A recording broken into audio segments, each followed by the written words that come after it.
Yes. Next எங்கே போகிறோம்? Next we will see about this lesson laws of citizenship. அப்போ அக்விஷன்ஸ் of citizenship பார்த்தோம், எப்படியெல்லாம் குடி உரிமையை பெறுறோம் அப்படின்றதையும் பார்த்தோம். இப்போ அதை எப்படி நம்ம இழக்கிறோம் அப்படின்றதையும் பற்றி நம்ம இங்கே என்ன செய்யலாம் பார்க்கலாம்.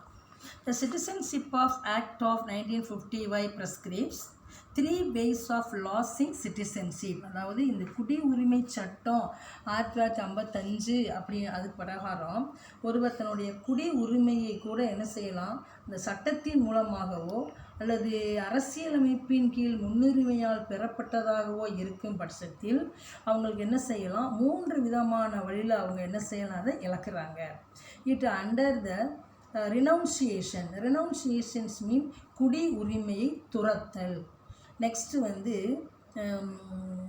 டெர்மினேஷன் என்னது, ஒரு முடிவுக்கு கொண்டு வர்றது, முடிவுற செய்தல். அண்டு டெப்ரிவேஷன் அப்படின்னாக்க இழக்கிறது. இந்த 3 வழிகளில் என்ன செய்வாங்க, நம்முடைய குடி உரிமைகளை இழந்துருவாங்க. இதெல்லாம் ஒரு 1 வேர்டு கொஸ்டின்ஸில் கேட்பேன் தம்பி.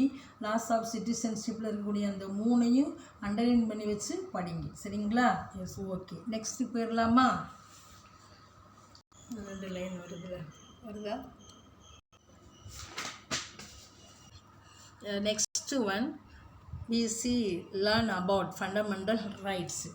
The fundamental rights and the fundamental duties are 2 sides of the Indian constitutions. அதாவது ரைட்ஸு டியூட்டிஸ், உரிமைகளும் கடமைகளும் நம்ம இந்தியாவினுடைய 2 முகங்கள் அப்படின்னு நம்ம சொல்லலாம். அப்படின்னு சொல்கிறத காட்டிலும் வெஹிக்கிள்ஸுன்னு சொல்லலாம், அப்படி இல்லைன்னா 2 வீல்ஸுன்னு சொல்லலாம், 2 சக்கரங்கள் அப்படின்னு கூட நம்ம இதை சொல்லலாம்.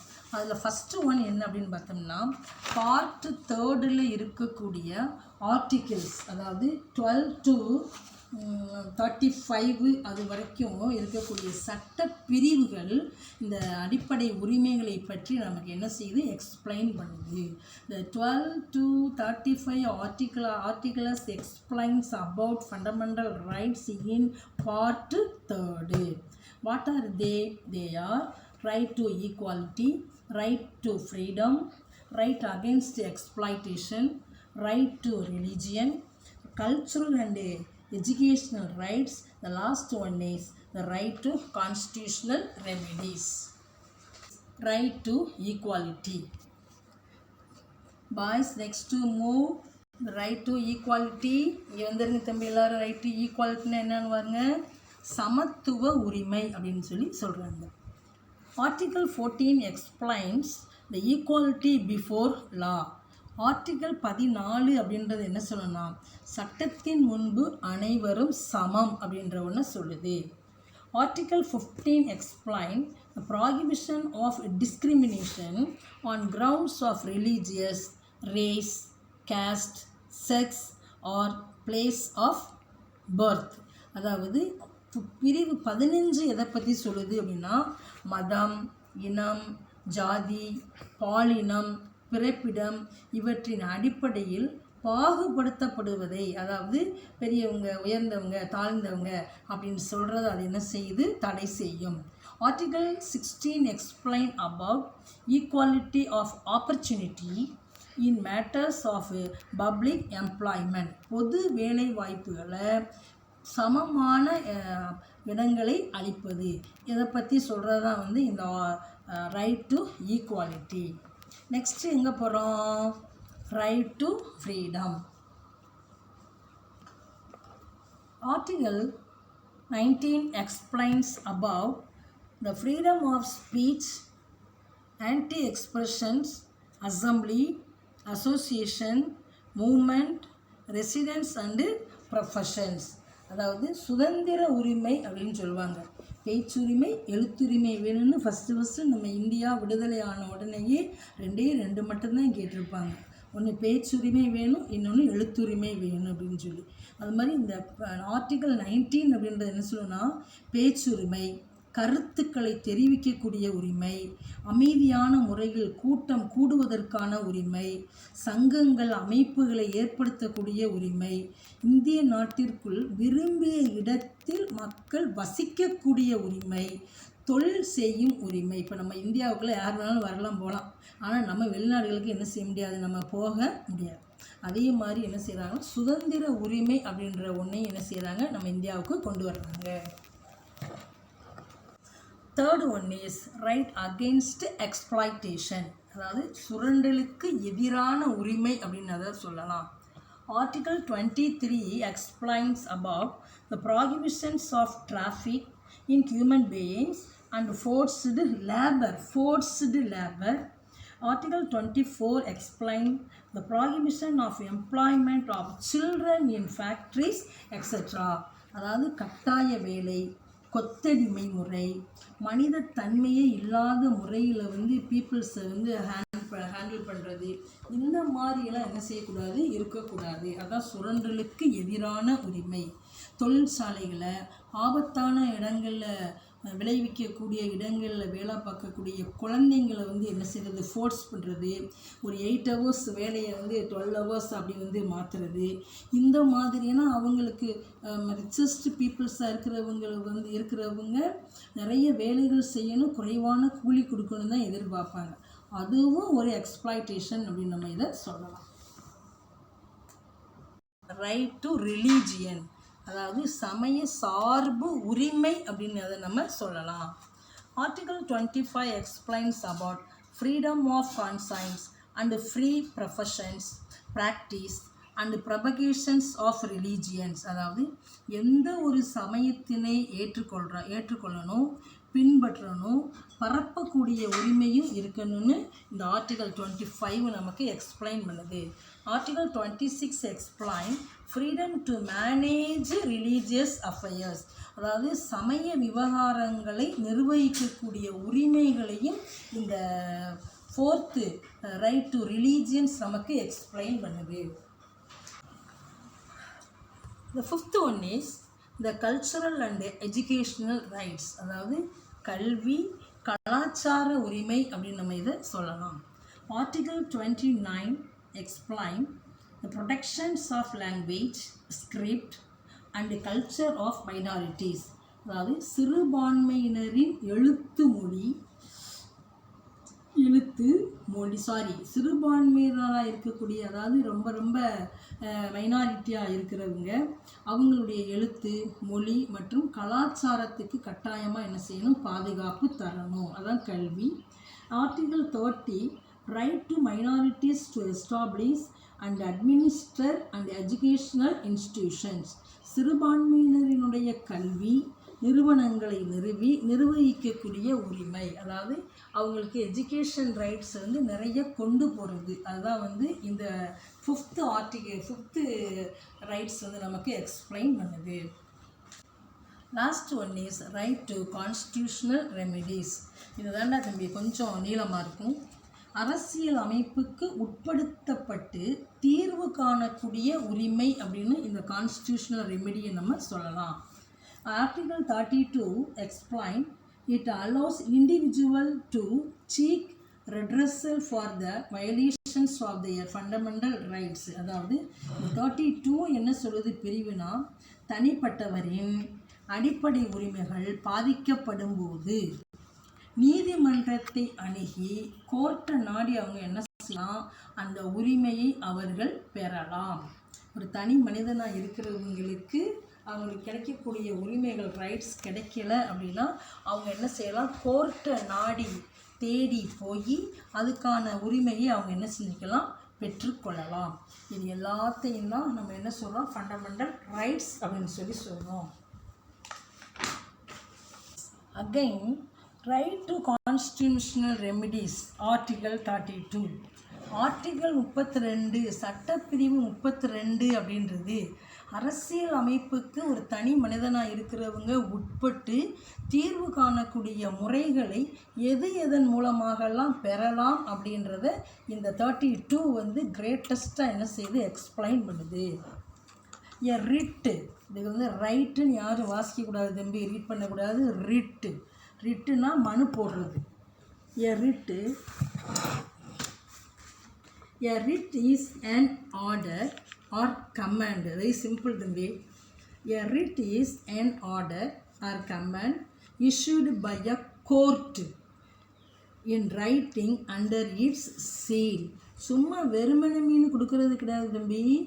நீதிமன்றங்களுடைய முத்திரைகளோடு நீதிமன்றத்தால் வெளியிடக்கூடிய கட்டளை அல்லது ஒரு ஆணை, அதைத்தான் நம்ம என்ன சொல்கிறோம், நீதி பேராணை அப்படின்னு சொல்லி சொல்கிறோம். எங்கேருந்து கிடைக்கிது ஆணை? யானை கிடையாது, ஆணை கோர்ட்லேருந்து நமக்கு கிடைக்கிது. அது யார் மூலமாக கொடுக்கக்கூடிய ஒன்று?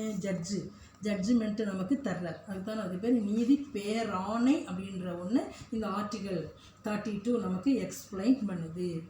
Next, it is the nature of a command or prohibition from performing certain acts that are specified in the orders of the court, both the Supreme Court and the High Court. ரொம்ப importance தம்பி. The Supreme Court is in Delhi and the High Court is in Chennai. One branch of the High Court is in Madurai. At the same time, the both and the Supreme Court and the High Courts are empowered to issue 5 kinds of writ.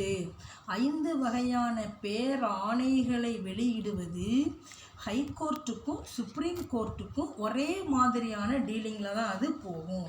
அது first one என்ன means அப்படின்னு பார்த்தோம்னா, that is why the supreme court is called the guardian of the constitution. அதாவது இந்திய அரசியல் அமைப்பின் பாதுகாவலன் அப்படின்னு நம்ம சுப்ரீம் கோர்ட்டை சொல்லலாம். ஞாபகத்துக்கு வச்சுக்கணும் தம்பி. The father of the Indian constitution Ambedkar. அதே மாதிரி the guardian of the constitution அப்படின்றது சுப்ரீம் கோர்ட்டு, மறந்துடக்கூடாது தம்பி. According to doctor Ambedkar, article 32 is the heart and soul of the constitution. அழகாக சொல்லியிருக்கார் தம்பி டாக்டர் அம்பேத்கர். அவர் என்ன சொல்கிறாருன்னா, இந்த சட்டப்பிரிவு 32 இந்திய அரசியல் அமைப்பினுடைய ஒரு ஹார்ட்டு, ஒரு இதயம் சொல்லலாம், ஒரு ஆன்மா அப்படின்னு இதை சொல்லலாம். இது ரெண்டுமே இல்லை அப்படின்னா ஒருத்தருக்கு உசுரே கிடையாது. அது மாதிரி இது ரெண்டுலேயும் இருக்குன்னு அப்படின்னு சொல்லி அம்பேத்கர் சொல்கிறார். அம்பேத்கர் லைஃப் ஸ்டோரியெலாம் நான் ஒரு நாளைக்கு அவருடைய பர்த்டே வரும்போது நான் சொல்கிறேன் பாருங்கள் தம்பி. நிறைய அவரை பற்றிய ரீசன் கொடுத்துருக்காங்க. ஒவ்வொரு நாட்டிலையும் அவர் போகும்போது எப்படிலாம் குடிக்க கூட தண்ணி கொடுக்க மாட்டாங்க. போகும்போது அவர் சாக்கை எடுத்துகிட்டே போகணுமா. இப்போ உட்காந்துருந்துட்டு அந்த சாக்கை வச்சு தொடச்சிட்டு அந்த சாக்கை திருப்பி அவர் கொண்டுகிட்டே வரணுமா. ஒரு தண்ணி குடிக்கிற இடத்துல அந்த கிளாஸோடு தண்ணி கொடுக்க மாட்டாங்களாம். கை வழியே தான் வாய்க்கிட்ட கை வச்சு இப்படி அதில் தான் அவங்க ஊற்றுவாங்களாம். இப்படியெல்லாம் கஷ்டப்பட்டு இன்றைக்கி த ஃபாதர் ஆஃப் இந்தியன் கான்ஸ்டியூஷன் அப்படின்ற ஒரு பேர் யாருக்கு கிடச்சிருக்குன்னா, பொறுமையாக இருக்கிறவங்களுக்கு தான் இந்த இதெல்லாம் கிடைக்கும். சரிங்களா? சரி, நம்ம அங்கே போயிட்டோம்னா இந்த லெசன்ஸ்குள்ளே நம்ம வர முடியாது. அதனால் அம்பேத்கர் பற்றி நான் சொல்கிறேன் ஒரு நாளைக்கு. சரிங்களா தம்பி? இப்போ ஃபஸ்ட்டுக்கு வாங்க, ஹேபியஸ் கார்பஸ். அது என்ன மீன்ஸ் ஹேபியஸ் கார்பஸ்? ஆட்கொணர்வு நீதி பேராணை அப்படின்னு சொல்லுவாங்க தம்பி. Safeguards people from illegal arrest. இல்லீகல்னு என்ன அர்த்தம்? சட்டத்திற்கு புறம்பாக இருக்கக்கூடிய ஒன்றைத்தான் நம்ம இல்லீகல் அரெஸ்ட் அப்படின்னு சொல்லி சொல்கிறோம். சட்டத்திற்கு புறம்பாக ஒருவர் கைது செய்யப்படுறாங்க அப்படின்னா அதிலிருந்து பாதுகாக்கக்கூடிய ஒன்றுக்கு பேர் தான் தம்பி இந்த ஹேபியஸ் கார்பஸ். புரிஞ்சா தம்பி? நல்லா மைண்ட் செட் பண்ணி வச்சுட்டு எழுதிட்டு வரணும், புரிஞ்சுட்டு வரணும் தம்பி. Next one, mandamus. அது என்ன மீன்ஸ் மேண்டமஸ்? கட்டளை உறுத்தும் நீதி பேராணை அப்படின்றத நம்ம சொல்லலாம். It protects the petitioner who requires legal help to get his work done by the respective public authorities. அதாவது இப்போ மனு கொடுக்குறவங்களுக்கு பேர் மனுதாரர்கள் அப்படின்னு சொல்லுவாங்க. அவங்களுக்கு ஆப்பனண்ட்டாக இருக்கிறவங்க எதிர் மனுதாரர்கள் அப்படின்னு சொல்லுவாங்க. அந்த மனுதாரர்கள் சட்ட உதவியுடன் தனது மனு தொடர்பான பணியினை சம்பந்தப்பட்ட துறையிலிருந்து நிறைவேற்றி கொள்ள முடிகிறது தான் கட்டளை உறுத்தும் நீதி பேராணை அப்படின்னு இதை நம்ம சொல்லலாம். அதுக்கடுத்து ப்ராஹிபிஷன் அப்படின்னா என்ன மீன்ஸ்? தடை உறுத்தும் நீதி பேராணை அப்படின்னு இதை நம்ம சொல்லலாம்.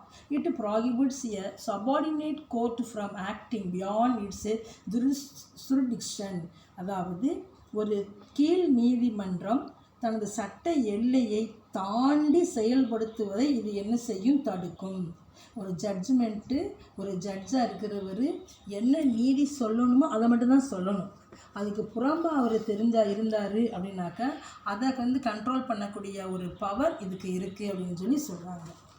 அதுக்கடுத்து செர்டியோரேரி அப்படின்னா ஆவண கேட்பு பேராணை அப்படின்னு அதுக்கு அர்த்தம். அது என்ன மீன்ஸ் ஆவணம் அப்படின்னாவே உங்களுக்கு புரியுதா தம்பி? தமிழ்லாம் படிச்சிருக்கீங்க. It quashes and order issued by a subordinate court by overstepping its jurisdiction. அதாவது உயர்நீதிமன்றம் சொல்லக்கூடிய ஹைகோர்ட்டு ஆவணங்களை நியாயமான முறையிலிருந்து பரிசீலனை செய்து உரிய அதிகாரிக்கு என்ன செய்யணும்? அனுப்பி வைக்கணும். அப்போ கீழ் நீதிமன்றங்களுக்கு செலுத்தக்கூடிய ஒரு ஆணை. இப்போ மேல்முறையீடுன்னு போவாங்க. ஒரு மேலூர் கோர்ட்டு, ஒரு தாலுக் கோர்ட்டு, அதில் தோற்று போச்சு அப்படின்னாக்கா டிஸ்ட்ரிக்ட் கோர்ட்டு, அதுலேயும் இதாகிடுச்சு அப்படின்னாக்கா ஹை கோர்ட்டு, அதுலேயும் அவனுக்கு வந்து ஸ்பாயில் ஆகிடுச்சு அப்படின்னாக்கா சுப்ரீம் கோர்ட்டு கொண்டு போவாங்க. அப்போ கீழ் கோர்ட்டில் இருக்கக்கூடிய ஒவ்வொரு ஆணைகளை அவங்க என்ன செஞ்சுக்கிட்டே இருக்கணும்? அடுத்தடுத்த கோர்ட்டுகளுக்கு என்ன செய்யணும்? காப்பீஸ் மூலமாக என்ன செய்வாங்க? அந்த மனுதாரர்களுக்கு கொடுத்து அதில் வந்து ஜாயின் பண்ண சொல்லுவாங்க. அதுக்கு பேர் தான் இந்த செர்டியோரேரி அப்படின்னு பேர். அதுக்கடுத்து குயோ வாரண்டோ, வெரி சிம்பிள் தம்பி. அதாவது இட் ப்ரிவென்ட்ஸ் இந்த aspiration of public office through a illegal manner. அதாவது தகுதி முறை வினவும் நீதி பேராணை அப்படின்னு சொல்லலாம் குயோ வாரண்டோ. இதுக்கு இந்த பேராணையுடைய விளக்கம் என்னென்ன தம்பி? சட்டத்திற்கு புறம்பா தகாத முறையில் அரசு அலுவலகங்களை கைப்பற்றுவதை இது என்ன செய்யும்? தடை செய்யும். அதனால தான் இதுக்கு பேர் குயோ வாரண்டோ. இந்த 5 சிஸ்டமே ஹைகோர்ட்டுக்கும் செல்லுபடியாகும், சுப்ரீம் கோர்ட்டுக்கும் செல்லுபடியாகும்.